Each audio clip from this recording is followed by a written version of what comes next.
UKLO 1 year masters. No IELTS required up to 5 years visa. High visa success rate. First of all, congrats. Thanks. So healthy baby. Healthy First of all, baby boy. అంత biggest platform మీద నిజంగా నాకు తెలిసి మీ bye కి నువ్వు ఇచ్చే gift అదే అనుకోవచ్చు. యాక్చువల్లీ మీరు నమ్మరు, ఆ, నాకు సార్ కరెక్ట్ గా స్టేజ్ ముందు అనౌన్స్ చేసిన ఇట్లా అడిగా, సార్ మీరు ఎప్పుడైనా రాకపోతారు, నాకు ఏమైనా న్యూస్ చెప్పకపోతారు అన్నప్పుడు ఆయన okay here is news for you Shekhar అనగానే ఫస్ట్ నా మనసులో భార్య సేఫ్ గా ఉందా లేదా, తనకి ఏం కాలేదు అనేది ఫస్ట్ వస్తుంది. యువర్ వైఫ్ డెలివర్డ్ అండ్ అన్న దగ్గర అండ్ సేఫ్ అనేది వినపడింది. ఇక బేబీ బాయ్ అనేది కూడా నాకు వినపడేది. సేఫ్ అని చెప్పి ఒక్కసారి అయిపోయింది. తర్వాత నేను బేబీ బాయ్ అని చెప్పినట్టున్నారు కదా, బాయ్ తర్వాత అడిగారా? సూపర్. నిజంగా అంటే ఆ ఎగ్జైట్ మూమెంట్ మాకు నిజంగా కనిపించింది, చాలా హ్యాపీగా అనిపించింది. కట్ చేస్తే షోలోకి వెళ్దాం. సో ఏం కారణం వల్ల వచ్చారని మీరు అనుకుంటారు? ఎందుకంటే మాకు తెలిసినంత వరకు చాలా బాగా ఆడుతున్నారు, టాప్ 5 కంటెస్టెంట్ అని ప్రతి ఒక్కరు అన్నారనమాట. సో ఎందుకు అలా వచ్చారనుకుంటాను? సర్దార్ సినిమా చూసారా మీరు? దాంట్లో మన కార్తీ జైల్లో ఉంటాడు, ఓకే అలా ఉంటాడు అన్నాడు. ఆయన కోట్ రెడ్ అని రాగానే టాప్ అని ఏదో ఒకటి చేసి బయటకు వచ్చేస్తాడు. ఓకే బెట్ట పుట్టిన ఆనందంలో ఏదో చేసి బయటికి రావాలనిపించింది. యాక్చువల్లీ ఫాస్ట్ గా ఇక్కడ ర్యాపిడ్ ఫైర్ ఉన్నట్టుంది టైము. అండ్ అరే బేబీ పుట్టారు, సో శేఖర్ రిక్వెస్ట్ చేసి వచ్చేసాడు అంటాను. సో దానికి ఏమంటారు?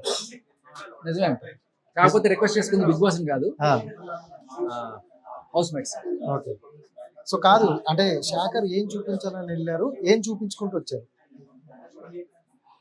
ఛాతి చూపించుకుంటూ వెళ్ళాను, వీపు చూపించుకుంటూ వచ్చాను కాదు. బట్ నాకు అక్కడ ఫుడ్ ప్రాబ్లం అయింది. ఇంకోటి ఏంటంటే బిడ్డను చూద్దామనే, అంటే దానివల్ల కొంచెం డౌన్ అయ్యి డల్ అవ్వడం వల్ల, లేకపోతే ఇంకో ఏదో మొత్తానికి బిడ్డను చూడాలనేది గట్టిగా ఉండింది. అండ్ మొత్తం వెజిటేరియన్ కదా మీరు, సో వెజిటేరియన్ ఫుడ్ కూడా అంటే అంత పోషకాలు రాలేదు, దానివల్ల కొంచెం వీక్ అయ్యాం అంటారు. దానివల్ల ఎగ్జాక్ట్లీ చాలా అంటే చాలా, అంటే వాళ్ళకి ఆల్రెడీ చెప్పాను ఇంకా ఇచ్చేసేది ఏం లేకుండా, ఆప్షన్ లేకుండా ఎగ్ కంపల్సరీ తినాలి, లేకపోతే ప్రోటీన్ పడదు. ఎందుకంటే ప్రోటీన్ పౌడర్ కూడా తీసుకుంటారు, మనం తినలేదు. ఓకే. ఆఖరికి ఉన్న పన్నీర్ ప్యాకెట్ కూడా కొట్టేశారు, ఈ బ్రహ్మలు చేస్తారు. అసలు మీరు చూసారో లేదో, నేను చేసిన ఆదిత్యకి నేను ఇచ్చిన బాటిల్ చూసారా? రాలేదు. నాకు అదే అనిపించింది, ఎందుకు సెకండ్ వీక్ లో నేను చేసిన ఒక మీకు చెప్తా ఏం జరిగిందంటే, విష్ణుప్రియ ఒక పల్పి ఆరెంజ్ దాగి అలా మా దగ్గరికి వచ్చి ఊరిచ్చింది. ఊరిచ్చిన తర్వాత ఖాళీ బాటిల్ అక్కడ పెట్టేసింది. ఆ బాటిల్ రూమ్ లో ఉంటే నేనేం చేశానంటే ఆ బాటిల్ తీసుకెళ్లి నీళ్లు పోసి దాంట్లో పసుపు వేసి కొంచెం కారం వేసి అది మళ్ళీ పల్పి లాగా తయారు చేసి జేబులో పెట్టుకుని తిరుగుతున్నా. అది అటు ఇటు తిరుగుతున్నప్పుడు ఏంటి మా రూమ్ లో కొట్టేసావంటే చూడు కొట్టేసా అని చెప్పి చూపించాను. హే కొట్టేసావా మరి చెప్తాంటే ఫ్రెండ్ కదా చెప్పకంటే అని చెప్పి అక్కడ ఫ్రిడ్జ్ లోకి వెళ్ళి దాపెట్టుకుంటుంటే బయట అక్కడికి వెళ్ళి కొట్టేసాడు అని చెప్పి పరిగెత్తుకుని వచ్చి అది తీసుకుని అసలు రాలేదు. విచిత్రం. నాకు ఇలాంటివి చాలా జరిగినాయి. నేను చేసిన అల్లరి కానీ, చిరిపి కానీ, నాటి కానీ, జోక్స్ కానీ ఏమి రాలా. సెకండ్ వీక్ లో కావాలని ఎడిట్ చేశారా లేకపోతే కనబడలేదా? సెకండ్ వీక్ మొత్తం స్క్రీన్ ప్రెజెంటేషన్ తక్కువ ఉంది అనే టాక్ ఎక్కువ అనిపించింది. దీనికి తోడు టాస్క్ల విషయంలో కూడా నాకు పేర్లు కూడా నా అవకాశం కనబడలేదు. వాళ్ళు వేరే పేర్లు ఇచ్చేసారు.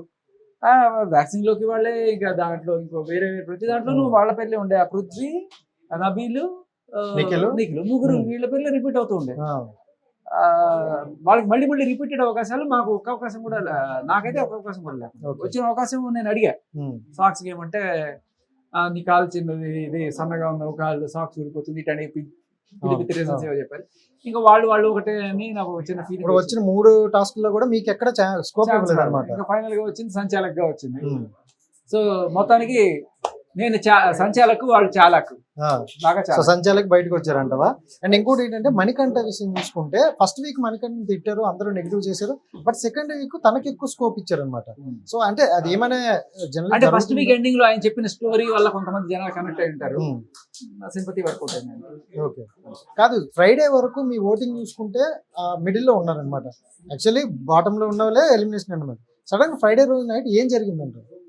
అంటే ఫస్ట్ ఆఫ్ ఆల్ నా ఫుటేజ్ ఏమి లేకుండా సెకండ్ వీక్ లో వాళ్ళు నేను మాట్లాడిన జోకులు చూపించక, నేను చేసిన ఆ చిరిపి పనులు చూపించక, ఇప్పుడు అందరూ ఊరికే దొంగతనాలు చేస్తున్నారు. నేను చేసిన దొంగతనం కాదు, లిటరల్లీ ఆ ఖాళీ బాటిల్ తీసుకొని దాంట్లో పలికి ఆలోచి క్రియేట్ చేశా. అది ఎక్కడ పోయింది?